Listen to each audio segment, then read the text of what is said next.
I'm Bill Adair. I am the director of the DeWitt Wallace Center for Media and Democracy in the Sanford School of Public Policy. And I'm Johnny Anomaly, and I work for the Philosophy, Politics, and Economics program, which is a joint venture between Duke and UNC. So I think it's been the most unpredictable election I've ever seen. So as a journalist, I've covered elections going back to the early 1990s, and I haven't seen anything this unpredictable, this crazy, and I have definitely not seen anything with more incivility, and just the decline in our discourse has been really disappointing to me. This is something we both certainly agree on, and I'll add what's a bit disappointing to me is the lack of principled arguments. And this has come from both sides, but especially, I think, from the Trump side. So both parties have a kind of opposition to trade, but I think, or at least they've expressed an opposition, but I think it's for very different reasons or for no reasons at all, because it's a popular message. And what really makes me a bit sad with the Republican side is I think a lot of our younger students were moving the party in a more classical liberal direction, a principled direction. Here are some reasons why government should be smaller, more constrained. And in this election, principles have gone out the window for personalities and sort of pompous language and criticism. So. And I think with that comes the reliance on talking points and sound bites and slogans, and as you said, there's little discussion of substance, and even policies do not seem to be as fact-based in some of the discussions, and that's been particularly challenging for journalists, particularly me as a fact checker. A student asked me yesterday, is it hard to fact check Donald Trump because his positions have been difficult to discern? And I said, absolutely, that if Hillary Clinton attacks him for saying something, he may have disavowed that comment. So do you rate her statement true? He claims he was joking. This is an election where there's been too much joking. Yeah. Might take one more note of pessimism and turn it into optimism. That is, I think we've hit probably an all-time low in terms of the rancorous nature of the debate, not just between the candidates, but between their supporters. And this probably has something to do with the online world really burgeoning via Twitter, Facebook wars, et cetera, over the last few years. And I think for the first time this is being studied by political psychologists. And they're uncovering the extent to which this kind of impersonal social media world exacerbates our biases. And the note of optimism is as this information diffuses and we become more aware of our own biases, it's at least possible that people will self-consciously resist the urge that they now indulge in to sort of attack opposing views and to hide behind anonymity when they do that. I hope so. Yeah. It's been remarkable for me as a journalist covering Congress. So I started covering Congress in the late 90s.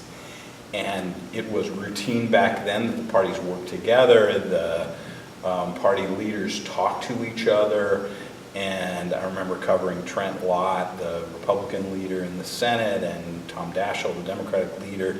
They would go out and they would engage in their theatrics, but then they would go back into an office and cut a deal, and that sort of compromise kept Congress going. There were appropriations bills where Democrats and Republicans voted together on bills, something that doesn't happen anymore because I feel like Washington discourse is now a battle of talking points, and they throw talking points at each other, but rarely do they actually talk. Right. So to some extent I agree with that, although I do disagree with parts of it or with the sort of upshot of it. So I agree that there's more moral grandstanding, and a lot of speech is made for the camera to, essentially reward constituents or symbolically stand for something so that when the voters see the commercial with you saying it, they're more likely to re-elect you and that sort of thing. So a lot of this disagreement is public, it's artificially divided and so on.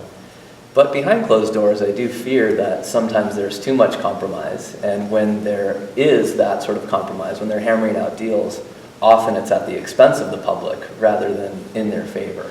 So for example, when congressmen attach riders to bills, and that's usually a favor they get so that they vote for a bill, and so that the person whose bill they voted for will get a future favor, it often is at the expense of taxpayers. It's sometimes for good programs, but often for bad ones. And so I'm not so sure compromise is always a good thing. So one of the things along those lines, a few years ago, they got rid of earmarks.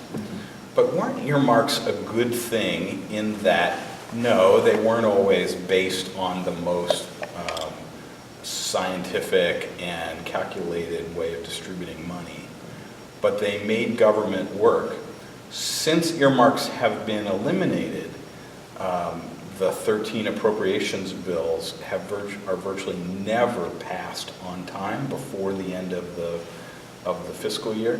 So you have Congress just leapfrogging from continuing resolution to continuing resolution, which is based on, if it were based on the kind of policy decisions you're talking about, great, but it's actually based on some cobbled together form of what was passed years ago.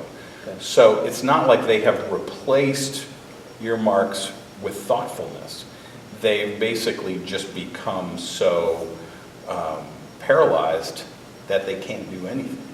Yeah, and that is a worry. So when we have a serious global collective action problem like climate change, and it's just impossible to pass a bill, that's a problem.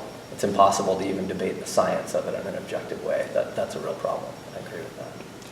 Well, there's probably no one better qualified to answer about the truthfulness of the candidates than a fact checker. So neither candidate has a particularly strong record.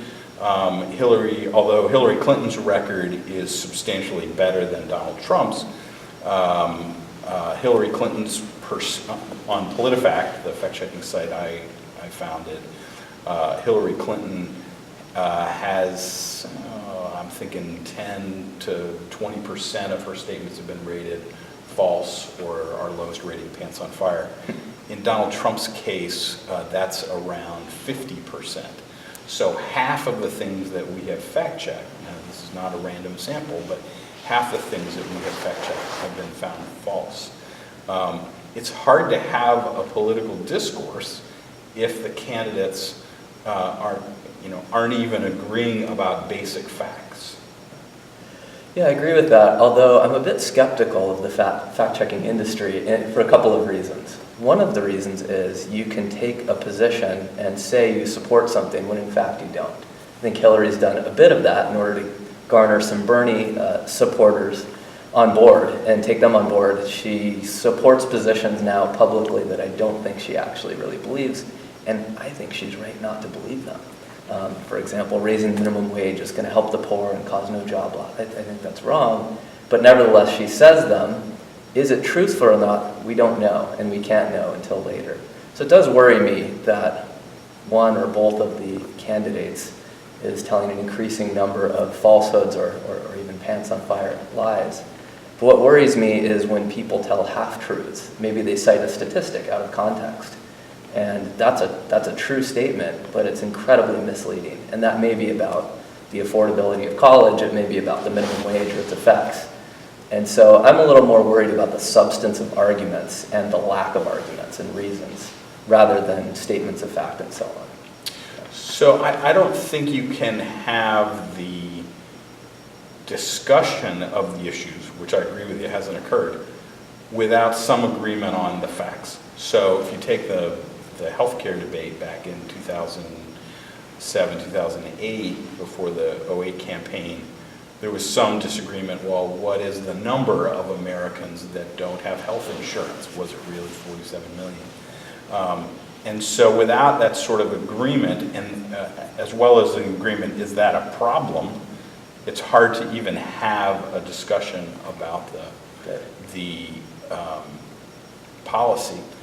I'm less troubled about whether they're being candid about their true positions, because I think that's sort of always an issue.